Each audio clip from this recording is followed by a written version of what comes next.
Olá, amigos do Neurorádio em Pauta, tudo bem? Hoje a gente vai falar sobre um tema super pedido aqui no canal, a hidrocefalia de pressão normal, ou como a gente conhecia antes, a hidrocefalia normobárica. Mas antes da gente começar, como eu sei que você queria muito ver esse vídeo, já deixa sua curtida, não esquece de compartilhar ele com um amigo que também vai se beneficiar desse tema. Na verdade, é um tema muito falado, muito discutido, pouco esclarecido. Eu tenho certeza que você vai aprender muito aqui. Vamos lá?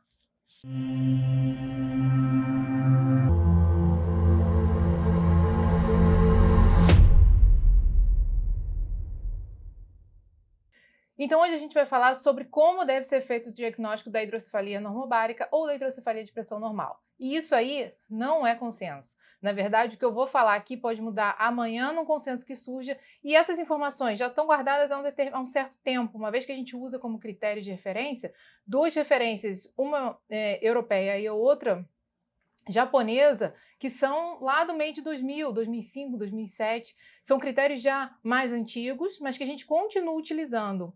E uma coisa primeira que eu queria falar nos artigos que eu estava lendo e que eu achei bastante interessante, um deles falou, é exatamente como a gente pensa. A gente pensa muito na doença, mas a gente diagnostica muito pouco. E por que será que isso acontece? Porque não existe uma forma correta de diagnóstico, um consenso único.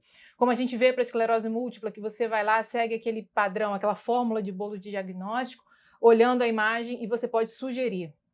Aqui a gente tem achados, a gente sabe que nem todos os pacientes vão ter tudo, algum paciente só vai ter uma coisa que vai ser muito importante para o diagnóstico dele, outros vão ter várias coisas e que a gente não vai conseguir dar o diagnóstico.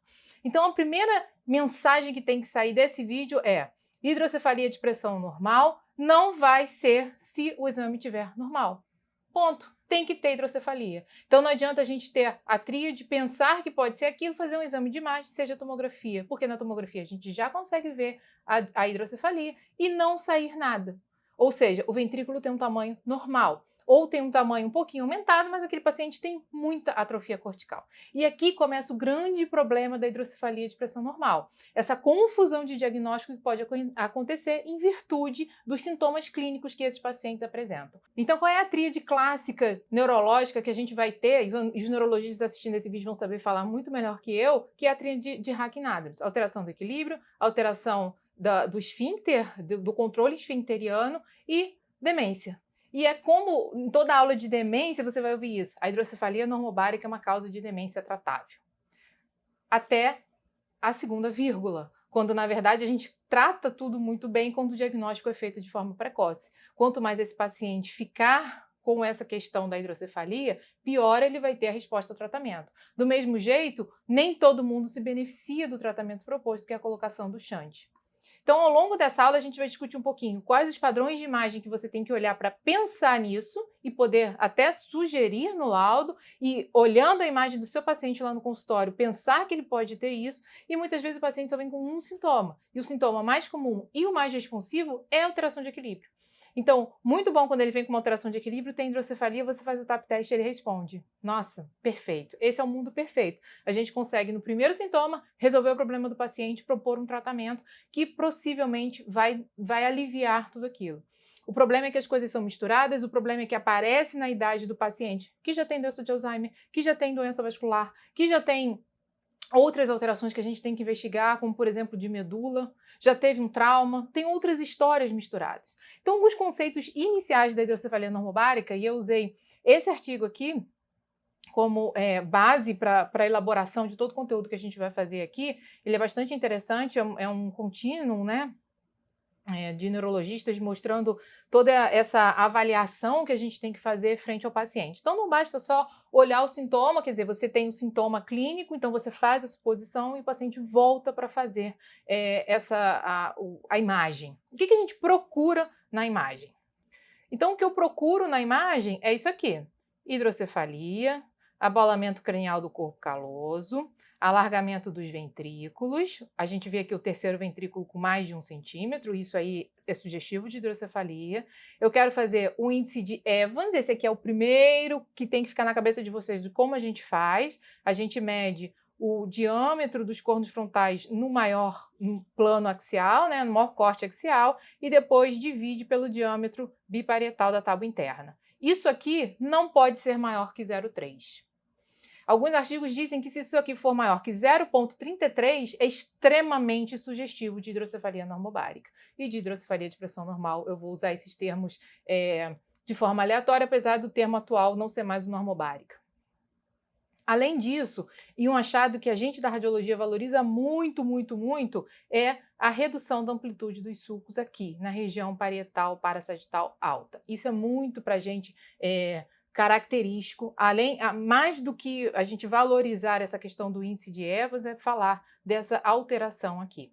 E por que acontece a hidrocefalia normobárica? A gente está aqui falando de uma doença que a gente não sabe o que é. Se eu tenho hidrocefalia e na hora que eu punciono o líquor, a pressão do líquor sai normal, que deve ser normalmente menor que 20, se ela saiu normal, qual era o mecanismo hipertensivo que estava ali? E na verdade ninguém entende muito bem o que está acontecendo. Existem várias teorias e o que eles dizem é que muito provavelmente existe alguma obstrução da reabsorção licórica.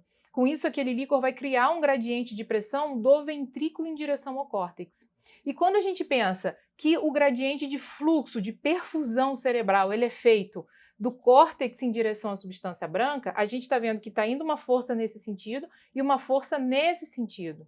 E aí você vê em estudos de medicina nuclear ou estudos perfusionais, mas não é essa perfusão que a gente faz na ressonância, com essa a gente não consegue ver isso, é estudo que mostra realmente o trânsito do fluxo, aquela perfusão que a gente faz, apesar da gente chamar de perfusão, não serve para esse tipo de avaliação, mas eles conseguem ver que existe uma redução de perfusão cerebral ao redor do ventrículo, provavelmente porque existe aquele gradiente do líquor tentando fugir do ventrículo.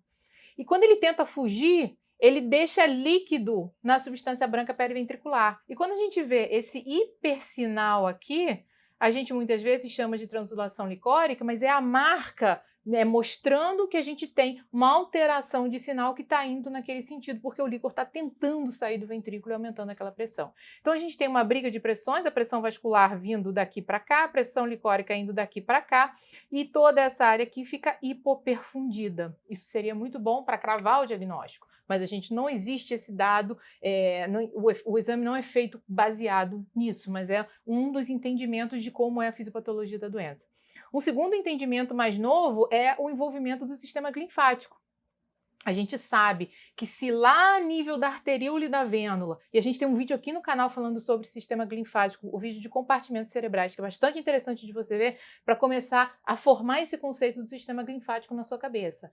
Se o sistema linfático está envolvido nessa disfunção do que sai do vaso, do que tem que ser reabsorvido pela vênula, para poder ser drenado e ser extraído do cérebro todas as toxinas feitas pelo metabolismo dos neurônios e da glia, se aquilo ali não funciona bem, você tem uma hipertensão venosa e você também tende a acumular esse líquido. E acumulando líquido, você vai criar um mecanismo de alteração de fluxo e, portanto, você pode ter a hidrocefalia por conta dessa dificuldade de absorção licórica. Então, existem vários mecanismos envolvidos, a gente não sabe se se são dois, qual é ao certo. Na verdade, são especulações do que está acontecendo. O fato é que a disfunção do sistema linfático também hoje está sendo estudada na fisiopatologia da doença do Alzheimer. E aí seria muito interessante a gente justificar a doença do Alzheimer essa perda da memória, junto com essa disfunção do sistema linfático aqui, mostrando também que a gente tem uma alteração de memória como um dos componentes da tríade. Então, existem vários mecanismos fisiopatológicos. E baseado nesses mecanismos fisiopatológicos, eu quero mostrar para você um caso bem característico de uma paciente que veio com alteração de marcha e de memória. Então, a gente está vendo aqui um T1 no plano sagital, a gente já vê de cara que tem hidrocefalia, os ventrículos estão grandes. Então, número 1 na avaliação, tem que ter hidrocefalia. Número 2, esse ventrículo tem que estar grande, mas ele não pode estar proporcional à acentuação de sulco cortical. Então, a paciente que tem muita atrofia, ela vai ter uma dilatação ventricular proporcional. O que a gente quer é uma dilatação ventricular que não seja proporcional à acentuação dos sulcos corticais. Difícil definir isso? Sim. Como é que você vai conseguir? Com o tempo. Até você estabelecer qual o padrão de sulco que você tinha que ter para aquela idade e qual o padrão, como o ventrículo tinha que se comportar em relação àquele sulco. Mas uma hidrocefalia desse nível, por exemplo, ninguém tem dúvida. Olha aqui como está dilatada essa porção parieto-occipital dos ventrículos laterais. Muito bem, vamos passar para o flare axial. Então, o flare axial, lembra que eu falei que vai ter alteração de sinal periventricular? Quer mais alteração de sinal que essa? Não. O que pode estar acontecendo aqui? O paciente tem 80 anos, tem gliose? Tem. Tem alteração de fluxo? Tem. Então, essa questão da transudação licórica, do líquor querendo ir para cá, deixa o líquido aqui no meio da substância branca, e isso brilha. Ela tem muita alteração de transudação realmente. Como é que eu vou diferenciar isso de gliose? Não vai. Lembra que eu sempre falo do flare? O flare, tudo que é líquido brilha. Da onde vem esse brilho? A gente tenta compor essa ideia baseado em todas as informações, em todos os inputs que a gente tem. Num paciente com ventrículo desse tamanho, possivelmente tem hidrocefalia. Ah, mas eu queria ver como era antes da hidrocefalia para poder ter uma noção do que era gliose. Eu concordo com você, mas a gente não tem essa informação. Então, a gente vai dizer aqui que tem gliose com hidrocefalia. Isso é o que tem que sair. É um FASECAS 3? Provavelmente, mas eu não tenho como afirmar assertivamente que tudo isso que eu estou vendo é gliose, que não poderia ser, por exemplo, um FASECAS 2, mas normalmente essas alterações aqui subcorticais realmente são da gliose, não tanto da transudação, e isso aqui, como é muito inconfluente, a gente já pode dar um FASECAS 3 para ela. Então ela tem dois problemas, a hidrocefalia com transudação e uma gliose aumentada em relação ao que a gente esperaria para a faixa etária. Quando a gente olha no tronco cerebral, a gente vê que tem um hipersinal difuso. Isso aqui não tem relação com a hidrocefalia de pressão normal. Isso aqui tem relação com a gliose difusa que ela tem, que a gente sabe que dá gliose no tronco também. Com relação àqueles achados, de acentuação dos sulcos e de redução da amplitude de sulco. O que a gente espera? Esse ventrículo dilata, ele vai jogar tudo para cima. Então, teoricamente, eu não vou ter a atrofia cortical que eu espero. Os sulcos vão estar todos espremidinhos lá em cima, porque o ventrículo dilatou e jogou todo mundo para cima. Mas quando a gente olha aqui no plano axial, repara como eu tenho sulco aqui e eu não tenho sulco aqui. Então, essa marca de você não ter sulco aqui na região parassagital alta é muito sugestivo da hidrocefalia de pressão normal. Outra característica, e aí é o consenso japonês valoriza muito isso, é o alargamento muito proeminente da cisura silviana em relação às demais cisuras. E isso é o que a gente vê aqui, Repara. Tem muita líquor aqui, Tem muita cisura alargada que vai até aqui em cima, fazendo esse bolsão aqui na região parietal. Às vezes até para a gente pensar que isso aqui, se você olha isolado, podia ser um cisto aracnoide. A gente vê que não tem remodelamento da calota craniana, que um cisto desse tamanho provavelmente já remodelaria aqui.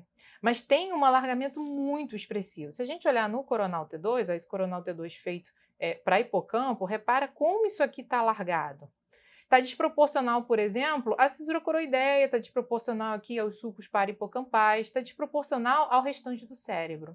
Isso é bastante sugestivo também de hidrocefalia normobárica, e o consenso japonês criou até um termo para isso, que eles chamam de DESH, D-E-S-H, que é a hidrocefalia do espaço subaracnoide. Ou seja, você tem um bolsão de alargamento de espaço subaracnoide junto ali na região da cisura silviana, que pode se insinuar até a região parietal. E repara aqui no coronal como fica perfeito aquela questão da redução da amplitude dos sulcos aqui na região parassagital frontal, ou parassagital parietal, e como a gente vê um padrão de sulco habitual aqui no restante dos lobos cerebrais. Então, essas são as principais alterações que você tem que olhar. Qual é a outra medida, além do índice de Evans, que você pode dar? O ângulo calosal. Então, a gente vai pegar uma ferramenta de ângulo e vai medir. A gente coloca aqui, o outro ponto coloca aqui. Então, a gente vai pegar uma ferramenta de ângulo e colocar aqui, aqui e aqui. E a gente está vendo um ângulo de 80. Esse ângulo, ele não pode ser agudo.